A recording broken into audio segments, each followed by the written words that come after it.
আসসালামু আলাইকুম, সবাই কেমন আছেন? আশা করি ভালো আছেন। আলহামদুলিল্লাহ, আমিও ভালো আছি।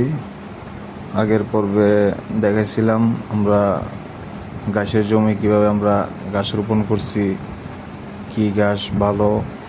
তো আমরা কিভাবে ঘাসগুলা কাটিং করি, কত ইঞ্চি কাটিং করি, তো আমরা এগুলা তুলে ধরবো আপনাদের সামনে।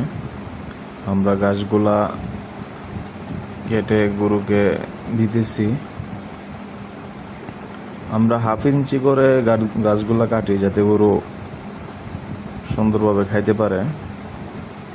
তো আমরা মূলত দুপুরবেলা একবার ঘাস দেই, রাতেরবেলা একবার দেই।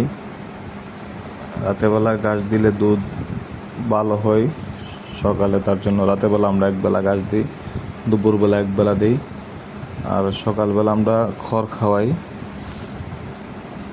আর গরু পাললে ঘাসের কোনো বিকল্প নাই, ঘাস মাস্ট বি, আপনার ঘাস লাগবেই। ঘাস ছাড়া গরু পালন করা অসম্ভব, অনেক কষ্ট বেড়ে যায় ঘাস না থাকলে। তো আমরা সবাই চেষ্টা করব যাতে ঘাস চাষ, গরু কেনার আগে আপনারা সবাই ঘাস চাষ করব। আপনারা সবাই এটা মাথায় রাখবেন, যারা আমরা গরু পালতে ইচ্ছুক সবাই আগে ঘাস চাষ করবেন, তারপরে গরু কিনবেন। এর আগে আপনারা কেউ গরু কিনবেন না। ঘাস না খাওয়াইলে গরুর কষ্ট অনেক বাইরে যায়। আমরা কষ্ট কমাইতে গিয়ে ঘাস খাওয়াইতে হয়। ঘাস দেওয়া শেষ হলো, তারপর আমরা খামারটা একটু পরিষ্কার করে দিতেছি। তো মূলত যতবার আমরা খামারে ঢুকি পরিষ্কার করে দেই, যাতে গরুগুলা কাঁচরা না হয়, ময়লা না হয়। দেখা যাচ্ছে খামারগুলো পরিষ্কার না করলে নিজের কাছেও খারাপ লাগে। তার জন্য আমরা চেষ্টা করি যতটুকু পরিষ্কার রাখা যায়। তো আমরা এখন দুপুরবেলা গাছ দেওয়া শেষ, পরিষ্কার করে দেব, তারপর আর কোনো কাজ নাই। বিকেলে আবার 3:30 4টার দিকে কাজ আবার স্টার্ট করবো, এর আগে আর কোনো কাজ নাই। ঘাস কাটা শেষ, গরুর খাবার টাবার দেওয়া শেষ।